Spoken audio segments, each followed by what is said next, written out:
மிதுன ராசி மிதுன லக்னம் அன்பு சொந்தங்களுக்கு வணக்கம். நான் உங்க அஸ்ட்ரோ புவனேஸ்வரி பேசுறேன். மிதுன ராசி மற்றும் மிதுன லக்னத்துக்கு சூரியனுடைய பயிற்சி பலன்கள் எப்படி இருக்க போகுது இந்த மாதம் 3ஆம் தேதி. மத்த யாருக்கும் இல்லாத ஒரு யோகம் மிதுனத்துக்கு இருக்கு. என்ன காரணம் கேட்டீங்கன்னா சூரியன் 3ஆம் அதிபதி. மத்தவங்க எல்லாத்துக்கும் பாருங்க 3ஆம் அதிபதி சம்வேர் 3, 6, 3, 4 அந்த மாதிரி கனெக்ஷன் இருக்கும். பட் இந்த மிதுனத்தை பொறுத்தவரையும் தனிச்சிருக்கக்கூடிய 3ஆம் அதிபதி எப்பொழுதுமே சிறப்பான ஒரு யோகத்தை, யோகாதிபதி கொடுக்காத ஒரு யோகத்தை இந்த மிதுனத்துக்கு சூரியன் கொடுப்பாரு. சோ அந்த மாதிரி ஒரு சூரியனுடைய பயிற்சி இந்த 3ஆம் இடத்துல இருக்கக்கூடிய பலன்கள் எப்படி இருக்க போகுதுனால என்ன ஒரு மாற்றங்கள் நடக்க போகுது, மிதுன ராசி நீங்க யாரு, உங்களுடைய கேரக்டர் என்ன, இன்னைக்கு உங்களுக்கு என்ன நடந்துட்டு இருக்கு, என்ன பிரேயர்ஸ் பண்ணா நீங்க ஸ்ட்ராங்காக இருப்பீங்க, இது எல்லாமே இந்த வீடியோல பார்க்க போறோம். தீபம் அகர்பத்தி ஒரு தெய்வீக அனுபவம். மிதுனம் அப்படின்னு சொல்லும் போது கம்யூனிகேஷன், புதன் கம்யூனிகேஷன். அப்ப உங்களுக்கு செலவா தர வேண்டும், எல்லா விஷயத்தையும் பேசி ஜெயிக்கக்கூடிய நபர்கள். இந்த விஷயம் இவர் பேசினா சரியா இருக்கிற 4 பேர் நீங்க வாங்க பேசுறதுக்கு வாங்க அப்படின்னு கூப்பிட்டாங்கன்னாவே அங்க மிதுன ராசி இருக்கும்.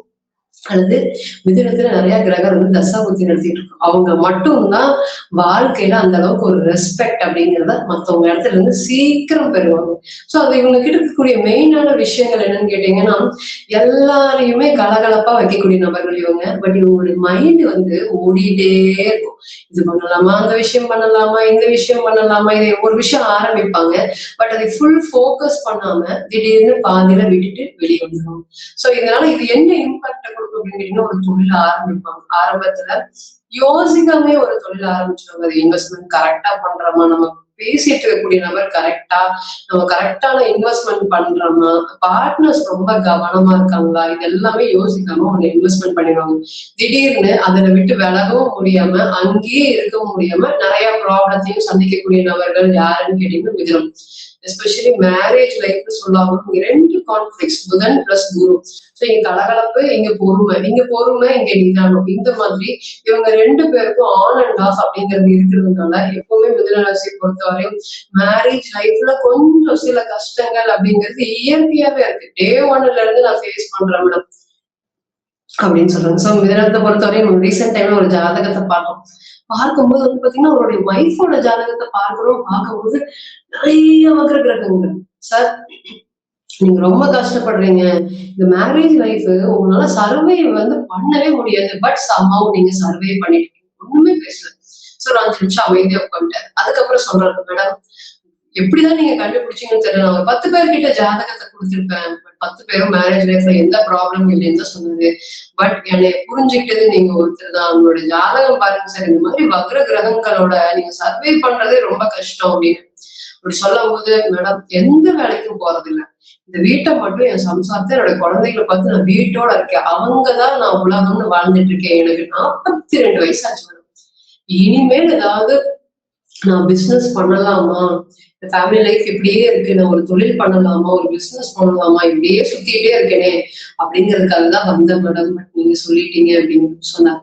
சோ சொல்லும் போது என்ன ஆச்சுன்னு கேட்டீங்க, இந்த மாதிரி நிறைய ரீசெண்ட் டைம்ல ஜாதகத்தை பார்த்து மிதுன ராசி சர்வே பண்ண முடியாது, பட் சம்பவம் சர்வே. இதுக்கு என்ன காரணம் அப்படின்னு கேட்டீங்கன்னா, இந்த பொறுமை, இந்த நிதானம், யாருக்கிட்டே இல்லாத நிதானமும் பொறுமையும் மிதுன ராசி உங்ககிட்ட இருக்கு.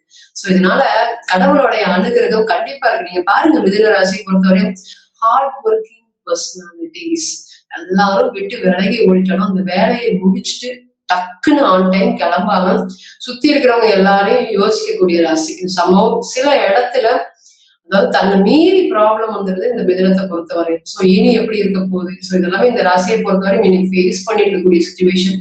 இன்னைக்கு தொழில் ஸ்தானத்துல பாருங்க சனி பகவான் சொல்லி அவனோட 12ஆம் இடத்துல இருக்கிற தூக்கம் அப்படிங்கிறது ரொம்ப நாளா இல்லை, அது யாருக்கிட்டையும் நீங்க சொல்லவே முடியல.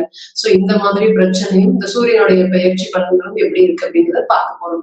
சோ மிதுனத்தை பொறுத்தவரையும் சூரியன் 3ஆம் அதிபதி 3ஆம் இடத்துக்கே வந்துட்டாரு. இப்ப இந்த மாதிரி வரும்போது என்ன அப்படின்னு கேட்டீங்கன்னா, பினான்சியல் பர்டன்ஸ், நிறைய பினான்சியல் பர்டன்ஸ் இருக்கு மேடம், யாருக்கிட்டையுமே சொல்லவே இல்லை. நான் ஏதாவது ஒரு முயற்சி பண்ணி இதை சக்சஸ் ஆக்கிடுவேன் அப்படின்னு கேட்டீங்கன்னா எஸ், இது எல்லாமே தலை சிறந்த ஒரு யோகமான காலம். அதே போல நான் வேலையில இருக்கேன். இந்த வேலையில ஹெக்டிக் என்வரான்மென்ட்டா இருக்கு. என்னைய புதுசு புதுசா கத்துக்க சொல்றாங்க. என்னுடைய விஷயத்த நான் ப்ரூவ் பண்றதுக்கு இந்த இடத்துல நான் போராடிட்டு இருக்கேன் அப்படின்னு சொன்னவங்களுக்கு இனி அந்த டைமிங் எல்லாம் மாறப்போகுது. ஸோ வேலை சார்ந்து, தொழில் சார்ந்து ஒரு பெரிய யோகங்கள் அப்படிங்கிறது காத்துட்டு இருக்கு. அதனால இனி படிப்படியா உங்களுடைய ஸ்ட்ரெஸ் அப்படிங்கிறது நிச்சயமா குறையும். கண்கூடாக பார்க்கலாம். ஏன் லைஃப் மட்டும் ஏன் இவ்வளவு ஸ்லோவா போகுது? இந்த கேள்வி நிறைய மேஜரான விஷயங்கள் இந்த இதுல ஃபேஸ் பண்ணிட்டு இருக்காங்க. என்ன காரணம் அப்படின்னு கேட்டீங்கன்னா, சாட்டர்ன் தான். இன்னைக்கு நான் தொழில நினைச்சு ரொம்ப பயமுறுத்துற மாதிரியான ஒரு சுச்சுவேஷன். பயம்னா என்னன்னு தெரியாத ராசி இன்னைக்கு பயந்துட்டு இருக்கிற மாதிரியான சுச்சுவேஷன். பட் தொழில் சார்ந்து இனி growth அப்படிங்கிறது படிப்படியா இருக்கு. ஆல்ரெடி சனீஸ்வர பகவான் கொஞ்சம் கொஞ்சமா விலகிட்டு இருக்காரு. வக்ர பயிற்சி வந்துச்சுன்னா இன்னுமே ஒரு நல்ல ஒரு growth கொடுக்கறதுக்கு காத்துட்டு இருக்காரு. சோ 3ஆம் இடம்ங்கிறது வந்து பாத்தீங்கன்னா கேஷ் ஃப்ளோ அப்படிங்கிறது ரொம்ப அதிகம் இருக்கும். பினான்சியல் மணி மேனேஜ்மெண்ட் இருக்கும் போது அதை பத்தி எனக்கு தெரியவே இல்லை மேடம். ஆனா இன்னைக்கு சின்ன எக்ஸ்பென்சஸ்க்கே நான் கடுமையா போராடுறேன் அப்படின்னு சொல்ற மாதிரிதான் விஷயங்கள் இன்னைக்கு மிதுனத்தை பொறுத்தவரையும் ஃபேஸ் பண்ணிட்டு இருக்காங்க. பட் இந்த ப்ராப்ளம் எல்லாம் இனி வரக்கூடிய டைமிங்ல சரியா போகுது. ஸ்டாஃப் ஒர்க்ல வந்து பாத்தீங்கன்னா கன்சிஸ்டன்சியே இல்லாம போயிட்டு இருக்க தொழில் வச்சிருக்கேன். தொழில நிறைய ப்ராப்ளம், இந்த மாதிரி ப்ராப்ளம்ஸ் எல்லாமே இனி வரக்கூடிய காலத்துல கிளியர் ஆக போகுது. அதே போல செகண்ட் மேரேஜ் லைஃப் சொல்லியே ஆகணும். மிதுனத்தை பொறுத்தவரையும் ஆல்ரெடி ஃபர்ஸ்ட் மேரேஜ் லைஃப்லயே நிறைய ப்ராப்ளம்ஸ் அப்படிங்கறத நான் ஃபேஸ் பண்ணிட்டேன். செகண்ட் மேரேஜ் லைஃப்ல ஏன்னா உங்களுக்கு எல்லாருமே தெரியும், செல்ஃப் ரெஸ்பெக்ட் அப்படிங்கிறது இல்லைன்னா மிதுனம் எந்த இடத்துலயும் நிக்க மாட்டாங்க. ஸோ செல்ஃப் ரெஸ்பெக்ட் அப்படின்னு ஒரு விஷயம் எதிர்பார்த்து இந்த ஃபர்ஸ்ட் மேரேஜ் லைஃப் அப்படின்னு ஃபெயிலியர் ஆயிடுச்சு அப்படின்னு சொன்னவங்களுக்கு எல்லாத்துக்குமே இனி வரக்கூடிய டைம்லயும் இந்த மேரேஜ் ரிலேட்டட் ப்ராப்ளம்ஸ் எல்லாம் படிப்படியா கிளியர் ஆக போகுது. ஸோ செகண்ட் மேரேஜுக்கு this was the one of the best time period அப்படிங்கிறத சொல்லலாம். ஸோ நம்ம பார்த்துட்டு வந்தது அனைத்துமே சூரியன்கிற ஒரு கிரகத்தோடைய பயிற்சி பலன்கள். உங்களோட லக்னம் என்னன்னு எனக்கு தெரியாது, உங்களுடைய லக்னாதிபதி யாரு, நடக்கக்கூடிய தசா பூர்த்திகள் என்ன, நவாம்சத்தோடைய பலம் என்ன, பலவீனம் என்ன பத்தி எதுவுமே எனக்கு தெரியாது. ஸோ நீங்க ஃபைனல் ஜட்ஜ்மெண்ட் அப்படிங்கிறது பிறந்த கால ஜாதகம் அப்படிங்கிற எந்த ஒரு மாற்று கருத்துமே இல்லை. நீங்க எங்கிட்ட ஜாதகத்தை ஆலோசனை பண்ண விருப்பப்பட்டீங்கன்னா கீழே இருக்கக்கூடிய நம்பருக்கு கான்டாக்ட் பண்ணுங்க. மீண்டும் ஒரு பதிவில் உங்களெல்லாம் சந்திக்கும் வரை உங்களிடமிருந்து விடைபெறுவது உங்கள் அஸ்ட்ரோ புவனேஸ்வரி. நன்றி, வணக்கம்.